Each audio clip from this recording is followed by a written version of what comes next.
Welcome to Pragati education 24। आप सभी का एक बार फिर से स्वागत है आपके अपने YouTube चैनल प्रगति एजुकेशन 24 में। देखिए, राजस्थान सरकार में जो महिलाएं हैं, युवतियां हैं, छात्राएं हैं जो वैकेंसीज के लिए इंतजार कर रहे हैं, तो राजस्थान में महिला एवं बाल विकास विभाग ने एक विज्ञप्ति जारी किया है। उसी के बारे में आज हम जानकारी प्राप्त करेंगे। तो चलिए हम चलते हैं उस नोटिफिकेशन, उस वैकेंसीज की तरफ जो महिला एवं बाल विकास विभाग द्वारा जारी किया गया है। अगर आप इस चैनल पर नए आए हैं और पहली बार अगर वीडियो देख रहे हैं तो वीडियो को लाइक करना और दूसरे जरूरतमंद लोगों के साथ इसे शेयर करना ना भूलिएगा। देखिए, हम बात कर रहे हैं WCD डिपार्टमेंट की, यानी कि women and child development sector, महिला एवं बाल विकास विभाग। वेबसाइट की अगर हम बात करें तो wcd.rajasthan.gov.in इसका वेबसाइट है। अगर आप कोई भी वैकेंसीज जो है इससे रिलेटेड चाहते हैं तो आप प्रगति एजुकेशन 24.com वेबसाइट पर आ जाए। यहाँ पर download and order and download section में आपको विज्ञप्तियां सारी मिल जाएगी। तो समय ना गवाते हुए हम लोग चलते हैं हमारी इस विज्ञप्ति की तरफ। देखिए, इसमें राजस्थान में लगभग 10 से 12 जिलों में विज्ञप्ति निकाला जा चुका है। आज हम कुछ जिलों के बारे में बात करने वाले हैं। सबसे पहले हम बात करेंगे कार्यालय उपनिदेशक महिला एवं बाल विकास विभाग अजमेर जिले की। तो अजमेर जिले में जो भी कैंडिडेट अप्लाई करना चाहते हैं वो अप्लाई कर सकते हैं। आंगनबाड़ी सहायिका की भर्ती के लिए संबंधित आवश्यक जो है दिशा निर्देश यहाँ पे दिए गए हैं।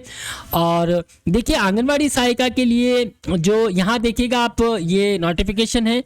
यहाँ क्रम संख्या परियोजना कार्यालय यानी कि CDPO जो है वहां पे ये लिखा हुआ है। जैसे अजमेर शहर के लिए, तो अजमेर शहर के अंदर जो आंगनवाड़ी केंद्र है, देखिए वार्ड नंबर 29 के अंदर लोहार बस्ती है, वार्ड नंबर 22 में शिव कॉलोनी है और 21 में चांदमारी कॉलोनी है। यहाँ पे जो नए पद स्वीकृत किए गए हैं सहायिका के किए गए हैं, एक पद है। और आरक्षित श्रेणी की अगर हम बात करें तो SC कैटेगरी के कैंडिडेट यहाँ पे अप्लाई कर सकते हैं।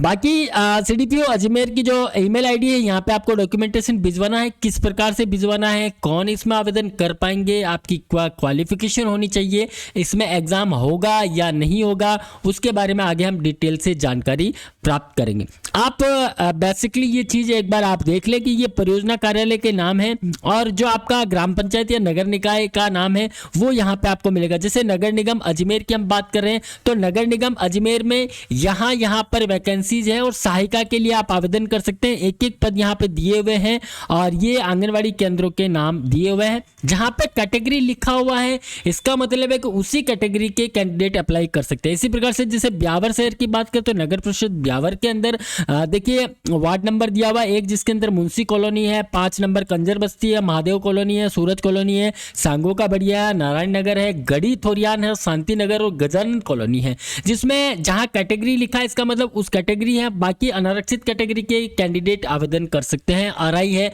ऐसे बहुत सारी डिटेल जो दी गई है। आप लोग आपके नियरेस्ट जो भी आंगनवाड़ी है, बिनाई है, केकड़ी है, आप जहां आवेदन करना चाहते हैं उस जगह आप आवेदन कर सकते हैं। किशनगढ़ ग्रामीण के लिए दिया हुआ है, मसूदा के लिए दिया हुआ है और इसी प्रकार से देखिए ये मसूदा के डिटेल दी हुई है। आंगनवाड़ी केंद्रों की पीसागंज है, सरवाड़ है, ये कंप्लीट डिटेल है। ये PDF आपको टेलीग्राम चैनल से भी आप डाउनलोड कर पाएंगे। टेलीग्राम चैनल प्रगति एजुकेशन 24 अगर आपने अभी तक ज्वाइन नहीं किया है तो ज्वाइन कर लीजिएगा या वेबसाइट पर भी आप विजिट कर सकते हैं। अब हम बात कर लेते हैं चयन हेतु वांछित पात्रता की शर्तें। और देखिए, स्थानीय निवासी होना आवश्यक है जिस जगह के लिए आप आवेदन कर रहे हैं। यानी कि आप किसी एक, जैसे आप देखिए दुर्गावास के लिए आप आवेदन कर रहे हैं जिसमें बॉम्बजी का बढ़िया, ये जो आंगनवाड़ी केंद्र है इस जगह का कैंडिडेट निवासी होना चाहिए। यानी कि जो महिला अभ्यर्थी है वो यहाँ की निवासी होनी चाहिए। देखिए, आंगनवाड़ी कर्मी के लिए ग्रामीण क्षेत्र में आवेदन करने वाली महिला जिस ग्राम पंचायत के आंगनवाड़ी केंद्र हेतु चयन हो रहा है उस ग्राम पंचायत के राजस्व ग्राम की निवासी होनी चाहिए, ये आपको ध्यान रखना। बाकी शहरी क्षेत्र में आवेदन करने वाले जिस आंगनवाड़ी केंद्र के लिए चयन कर रहे हैं वो उसी वार्ड की निवासी होनी चाहिए। और आवेदन करने वाली महिला जिस आंगनवाड़ी केंद्र के लिए चयन हो रहा है उसी वार्ड की निवासी होनी चाहिए। और विधवा महिला और तलाकशुदा महिला को ससुराल एवं मायके दोनों स्थानों के लिए यथा अनुसार स्थानीय निवासी माना जा सकेगा। देखिए, पहले इसमें एक छोटा सा पेज था, वो ये था कि केवल विवाहित महिला ही इसमें जो है आंगनवाड़ी कार्यकर्ता या सहयोगिनी के लिए या फिर आशा सहयोगिनी के लिए आवेदन कर सकती थी, लेकिन अब थोड़े से नियम चेंज कर दिए गए हैं। अब अविवाहित तो महिलाएं भी इसके लिए आवेदन कर सकती है, आप ध्यान रखिएगा। अच्छा, स्थानीय निवासी होने के लिए आपको क्या दस्तावेज देना रहेगा? आपके पास राशन कार्ड हो, जन आधार कार्ड हो, आधार कार्ड हो, मूल निवास प्रमाण पत्र हो, या विवाह पंजीयन प्रमाण पत्र हो, या सरपंच द्वारा जारी जो प्रमाण पत्र है, कोई भी दस्तावेज आपके पास होना चाहिए, आप आवेदन कर सकते हैं। वैवाहिक स्थिति की हम बात करें तो कोर्ट के आदेश के अनुसार आंगनबाड़ी कर्मी हेतु विवाहित एवं अविवाहित दोनों महिलाएं आवेदन हेतु पात्र होगी, यानी कि विवाहित महिलाएं भी आवेदन कर सकती है और अविवाहित महिलाएं भी आवेदन कर सकती हैं। लेकिन विवाह अथवा अन्य किसी कारण से यदि महिला स्थानीय निवासी नहीं रहती है तो मानदेय स्वतः ही समाप्त हो जाएंगे। कहने का मतलब यह है कि जिस आंगनवाड़ी क्षेत्र के लिए आप आवेदन कर रहे हैं उसी आंगनवाड़ी क्षेत्र के आप निवासी हो। योग्यता की अगर हम बात करें तो आंगनवाड़ी कार्यकर्ता, मिनी कार्यकर्ता और सहायिका के लिए न्यूनतम 12वीं पास होना आवश्यक है। अगर सहायिका के लिए वैकेंसी है तो भी आपका 12वीं पास होना चाहिए, मिनी कार्यकर्ता के लिए भी आपका 12वीं पास होना आवश्यक है, और आंगनवाड़ी कार्यकर्ता में अगर आप आवेदन कर रहे हैं तो भी आपका 12वीं पास होना आवश्यक है। यदि कोई सहायिका आंगनवाड़ी कार्यकर्ता के रिक्त पद पर आवेदन करती है तो 2 वर्ष की निरंतरता का कार्यानुभव केवल राजस्थान राज्य में रखने वाली आंगनवाड़ी कार्यकर्ता को सीधे ही उस आंगनवाड़ी केंद्र में जिसमें वो कार्यरत रही है उस कार्यकर्ता के पद पर लगाया जा सकेगा। यानी कि कहने का मतलब है कोई ऐसी सहायिका है जिसने 2 साल के लिए काम किया हुआ ऑलरेडी, तो इसको आंगनवाड़ी कार्यकर्ता में लिया जा सकेगा। आयु की हम बात करें तो मिनिमम 18 वर्ष और 35 वर्ष मैक्सिमम आपकी एज हो, 40 वर्ष अधिकतम हो गई नहीं हुई हो। और देखिए इसमें कुछ कैटेगरीज है जिसमें आपको जो है रिलैक्सेशन मिलता है एज में, वो आप एक बार देख लीजिएगा इसके अंदर। बाकी डिटेल की अगर हम बात करें तो देखिए चयन के लिए जो मापदंड हैं उसमें कुछ थोड़ा सा चेंजेस हैं। आंगनवाड़ी कार्यकर्ता और सहायिका के लिए अगर आप आवेदन कर रहे हैं तो देखने शैक्षणिक योग्यता 12वीं पास तो मांगा गया है, लेकिन अगर आप स्नातकोत्तर अंतिम वर्ष उत्तीर्ण है, यानी कि अगर आप जैसे आपने ग्रेजुएशन किया हुआ है, अगर आप एमए कर रहे हैं या फिर यानी कि मास्टर डिग्री जो भी कर रहे हैं और आप सेकेंड ईयर में आ गए हैं तो आपको 2 अंक मिलेंगे। कहने का मतलब है कि एग्जाम नहीं होने वाला है, आपके पास मैक्सिमम से मैक्सिमम जितने सर्टिफिकेट है उन सर्टिफिकेट के आधार पर आपकी मेरिट बनाई जाएगी। तो स्नातकोत्तर के अंतिम वर्ष में है तो आपको 2 अंक भार दिया जाएगा, और स्नातक है और उसके अंतिम वर्ष में यानी कि ग्रेजुएशन कर रहे हैं और उसके 3rd ईयर में आ गए तो आपको 1 अंक मिलने वाला है, और 12वीं पास है तो आपको 0 अंक मिलने वाला है, यानी कि 2 पूर्णांक आपको यहाँ मिलने वाला है। हाँ, और राजस्थान सरकार एनसीटी द्वारा अनुमोदित प्राप्त संस्थान द्वारा मान्यता प्राप्त संस्था से 2 वर्ष का अगर आपने एनटीटी किया हुआ है, डीपीएससी किया हुआ है, या डिप्लोमा बीएड बीएसटीसी या डीलिट किया तो आपको सीधे सीधे 2 अंक मिल जाएंगे। और बाकी पिछड़ा वर्ग के हिसाब से भी, कैटेगराइज के हिसाब से भी आपको मार्क्स मिलने वाले। आप देखिएगा जीएनएम आयुर्वेद नर्सिंग आपने किया है तो 4 नंबर मिलने वाले हैं, एएनएम अगर आपने किया है तो आपको 3 अंक यहाँ पर मिलने वाले हैं विशेष योग्यता में। कार्यानुभव अगर आपका कोई है, जैसे आप ऑलरेडी मिनी आंगनवाड़ी कार्यकर्ता, शिशु पालना गृह में, सहायिका में, आशा सहयोगिनी, साथिन के रूप में आपने किया तो 4 जो है अंक आपको मिलने वाले। इस प्रकार से देखिए कुल 23 अंकों के लिए ये लिखा गया है, और विधवा अगर आपको है तो 3 अंक मिलने वाले, तलाकशुदा को 2 अंक मिलने वाले हैं। और बाकी देखिए कुछ चीज़ें हैं जो पूर्णांक दिया हुआ है, यानी कि ये आपकी मैक्सिमम क्वालिफिकेशन जो है, यानी कि जिसके पास जितने अधिक क्वालिफिकेशन है उसको जो है अंक बार ज़्यादा मिलने वाला है।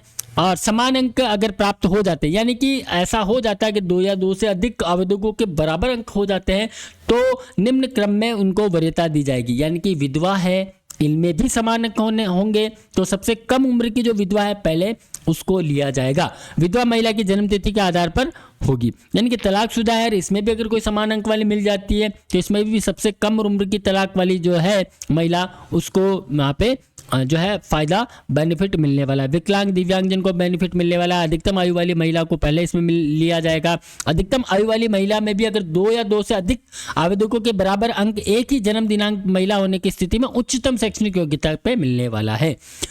और बाकी डिटेलिंग आप इस बार इसमें देख लीजिएगा। अगर आप आवेदन करना चाहते हैं किस प्रकार से आप आवेदन करेंगे तो आवेदन पत्र जो है आपको हार्ड कॉपी में जो भी परियोजना अधिकारी यानी कि जिस आंगनवाड़ी केंद्र में आप आवेदन करना चाह रहे हैं उसके जो सीडीपीओ है कंसर्न वहां पे आपको रजिस्टर्ड डाक द्वारा ये व्यक्ति साहब जमा करा सकते हैं। अजमेर की अगर हम बात करें तो 6/4/2024 अप्रैल 2024 साय 5 बजे तक आप जो है आपका आवेदन जमा करवा सकते हैं। आवेदन फॉर्म यहाँ नीचे दिया हुआ है, आप इसको प्रिंट आउट निकाल लें। ये सभी जिलों के लिए समान काम करने वाला है। आप इसको प्रिंट आउट निकाल लें, आपका फोटो लगा लें, इस फॉर्म को आराम से आप फिल कर लें। इसके साथ आपके सारे दस्तावेज अटैच करके जो है आप कंसर्न CDPO जो भी है आपके वहाँ पे आप इसे जो है भेज सकते हैं, या फिर आप व्यक्ति से भी आप जमा करवा सकते हैं। तो ये अजमेर जिले के जो आवेदन करना चाहते हैं आंगनवाड़ी कार्यकर्ता के लिए, उनके लिए ये वैकेंसी है। और इसके अलावा देखिए, और साथ में ही मैं आपको 2 वैकेंसीज और दिखा देता हूं इसके अंदर,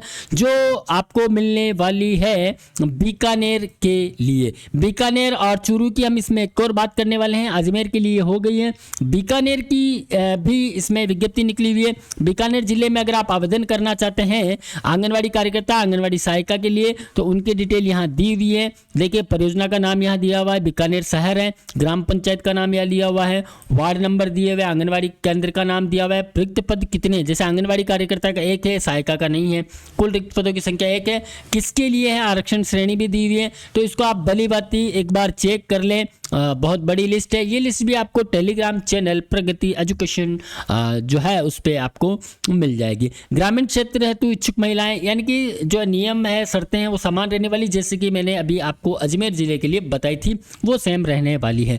बाकी नियम शर्तों के लिए एक बार आप इसे डाउनलोड कर लें, सारी चीज़ें देख लें। इसकी जो अंतिम तिथि रहने वाली है वो रहने वाली है 9/3/2024 से स्टार्ट हो चुके हैं इसके आवेदन फॉर्म, जो कि 9/4/2024 को साय 5 बजे तक आप जमा करवा सकते हैं। अधिक जानकारी के लिए आप wcd.rajasthan.gov.in पर विजिट कर सकते हैं। तो बीकानेर जिले के जो भी अभ्यर्थी इसमें आवेदन करना चाहते हैं वो आवेदन कर सकते हैं। साथ ही हम बात करने वाले हैं चूरू जिले के बारे में। जो चूरू के जो भी अभ्यर्थी हैं वो आप यहां आवेदन कर पाएंगे।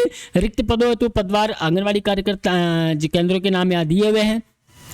तारानगर, रतनगढ़, चूरू, बिदाशर, चूरू ग्रामीण, सरदार शहर, सुजानगढ़, राजगढ़ ग्रामीण, ये सारी डिटेलिंग है। जहाँ जहाँ पे वैकेंसीज वैकेंट है उसकी डिटेल आप एक बार यहाँ पढ़ लें। बाकी नियम और शर्तें समान रहने वाली हैं। अंतिम तिथि की हम इसमें बात कर लेते हैं कि अंतिम तिथि क्या रहने वाली है। तो 2/4/2024 को साय 5 बजे तक जो है आप ऑफलाइन आवेदन सबमिट करवा सकते हैं। आवेदन का परफॉर्मा हम आपको पहले दे चुके हैं, अजमेर वाला वही जो परफॉर्मा है आपका रहने वाला है, और उसी को आप इसमें फिल करके आपके जो भी डॉक्यूमेंट है, दस्तावेज है, जितनी आपके पास अधिक से अधिक क्वालिफिकेशन है उसके अकॉर्डिंग आपको लिया जाएगा। तो मिलते हैं एक नई अपडेट के साथ, नए जिलों के साथ। तब तक आप बने रहिए हमारे साथ। थैंक यू, धन्यवाद।